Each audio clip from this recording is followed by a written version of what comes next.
Digestive bloating and SIBO. That bloating sensation that comes and goes or never leaves. There's millions of Americans suffering from digestive disorders and most commonly bloating and something called SIBO. In this video, I'm going to give you some clinical strategies that I use in my clinic every day so you can get past this bloating sensation. And we're going to start right now.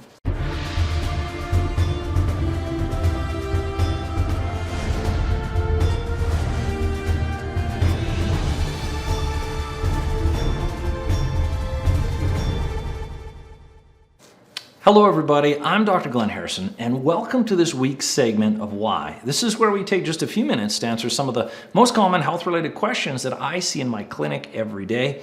And if you're new to the channel and you want to learn more health tips and strategies regarding health conditions, things like bloating, natural strategies, make sure you click the like button, hit the bell notification so you don't miss anything, because over the weeks and months I'm going to be introducing more and more content your way and you're not going to want to miss it.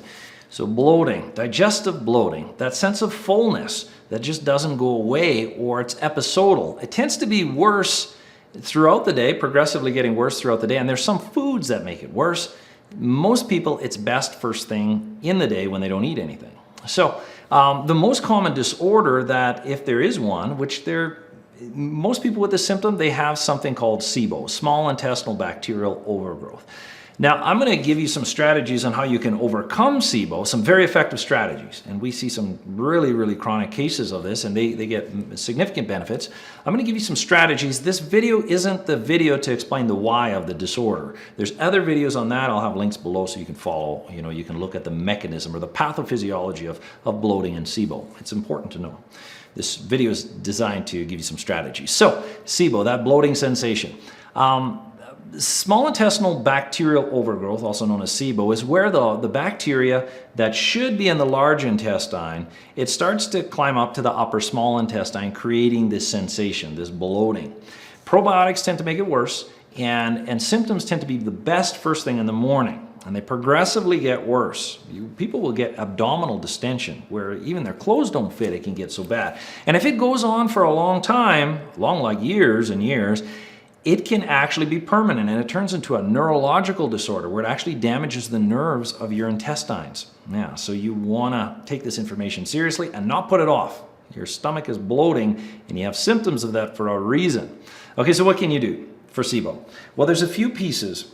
One thing you got to do is you've got to starve the bacteria. Well, how do you starve the bacteria? Well, if they're up higher, there's foods that can feed them, and you want to avoid these foods. Now, everybody has different bacteria that make up their SIBO, but there's some common bacteria.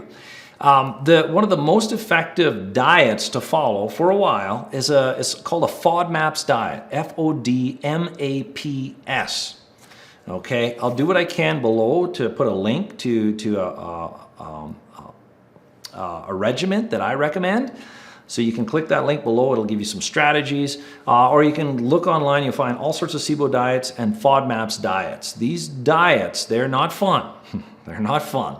But the goal of SIBO is to hit it hard, do everything you can, knock it out, and then you're done with it. You don't want to be on these diets for over 3 months. A FODMAPs diet, you do not want to be on over 3 months, more than 3 months, because it will cause problems.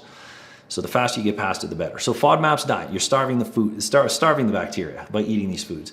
The second thing you want to do is you're going to want to take enzymes, digestive enzymes, in the form of a supplement. Digestive enzymes break down the food you're consuming, and then those little bacteria don't have the food to help them flourish. So this is part of starving the bacteria, the FODMAPs diet, and then enzymes. The best enzyme product that I've ever seen is Enzymix PRO by Apex Energetics. Now, this is a doctor-prescribed supplement. You'll need a code for it, but you click the link below in the video description of this YouTube video, and you'll get a link where you can request the code. I will submit you that code. Just click the link, and we'll send you the code for this supplement.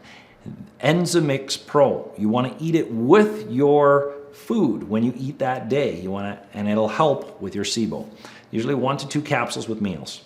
Okay, so that's FODMAPs diet and enzymes, preferably Enzymix PRO.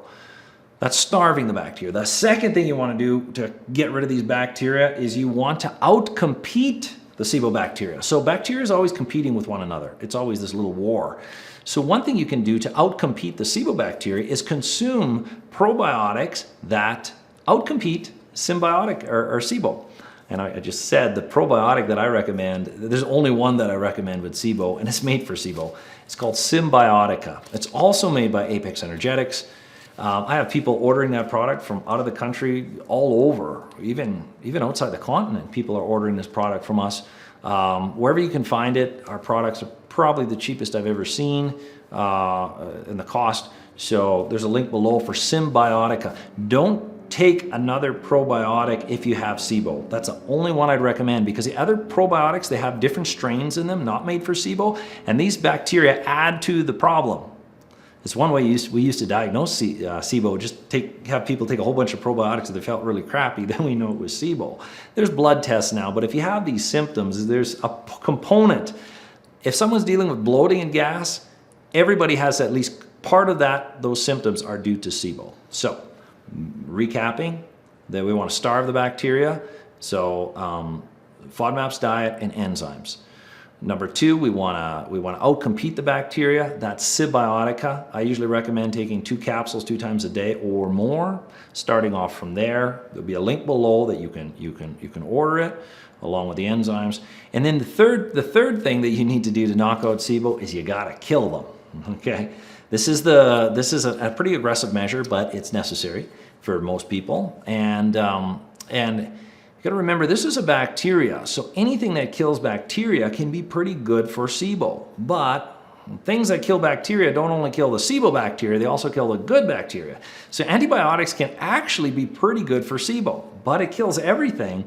And then which bacteria shows up first?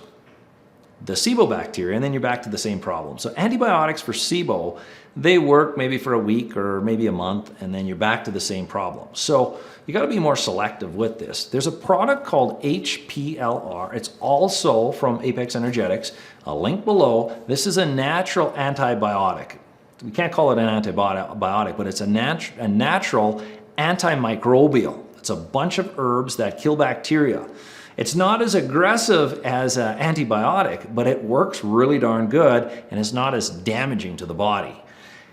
The FODMAP's diet, I said no more than 3 months. Okay, you know, and then start reintroducing those foods after 3 months. 3 months max.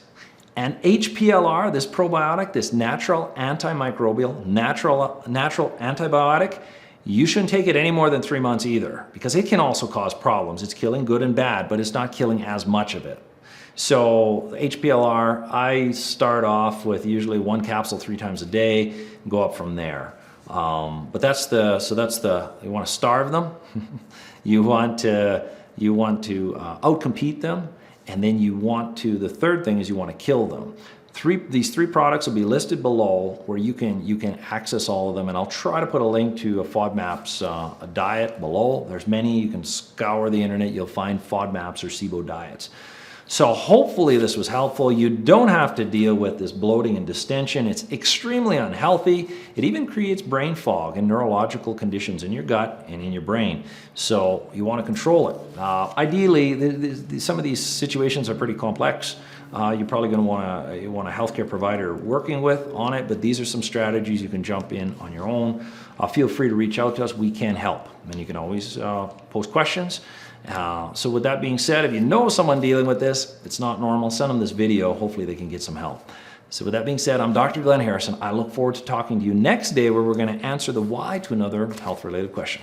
Have a great day.